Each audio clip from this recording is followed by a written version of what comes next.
एक महिला भक्त वृंदावन से बिहारी जी लेकर अपने घर आई और तभी बाहर से गोलू घर के अंदर आया और माँ से पूछता है कि माँ, यह कौन है?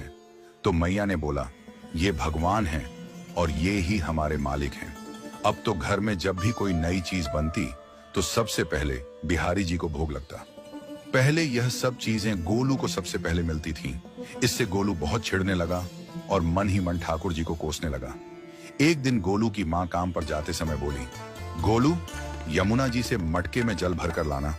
जब गोलू पानी भरने के लिए जाने लगा तो जाते जाते बिहारी जी को कहने लगा, खाने के लिए तो सबसे पहले तैयार रहते हो, लेकिन काम तो मुझे ही करना पड़ता है। अगर यहाँ रहना है तो काम करो। कहकर गोलू यमुना जी से जल भरने के लिए चल पड़ा।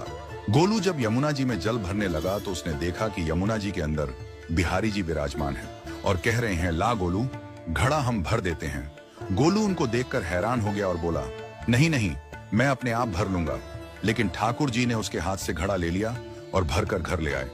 गोलू घर आकर डर रहा था कि अगर माँ को पता लगा कि मैंने ठाकुर जी से काम करवाया है तो आज मेरी पक्की पिटाई होगी।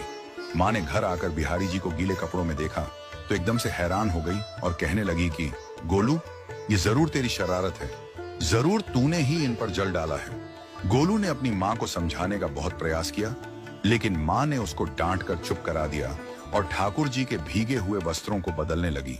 अगले दिन जब माँ ने गोलू को अनाज पिसवाने का काम दिया तो बिहारी जी फिर अनाज का कनस्तर ले आए और माँ को ठाकुर जी के वस्त्रों के ऊपर सूखा आटा पड़ा मिला। तो माँ ने फिर गोलू को डांटा कि तुझे पता नहीं कि ये हमारे भगवान हैं और तू भगवान के साथ शरारत करता है। आज तूने फिर इनके ऊपर आटा फेंका है। तो गोलू शपथ लेकर कहने लगा, नहीं माँ, मैंने कोई शरारत नहीं करी है। ये तो मेरे हाथ से गेहूं का कनस्तर लेकर खुद पिसवा कर आए हैं। गोलू की माँ आज बहुत गुस्सा हुई।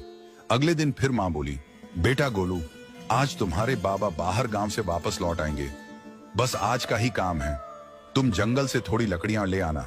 गोलू फिर डर गया, कहीं ठाकुर जी फिर मेरे पीछे ना आ जाएं। गोलू ने माँ को बोला कि मैं चला तो जाऊंगा, लेकिन बिहारी जी को समझा लो, वो मेरे पीछे ना आई। उसकी माँ हंसकर बोली, हाँ हाँ समझा दूंगी, तुम जाओ तो सही। गोलू जल्दी जल्दी लकड़ियां लेने जंगल में चला गया और माँ काम पर चली गई। लेकिन उस दिन माँ काम से जल्दी वापस आ गई और देखा बिहारी जी अपनी चौकी पर विराजमान नहीं है।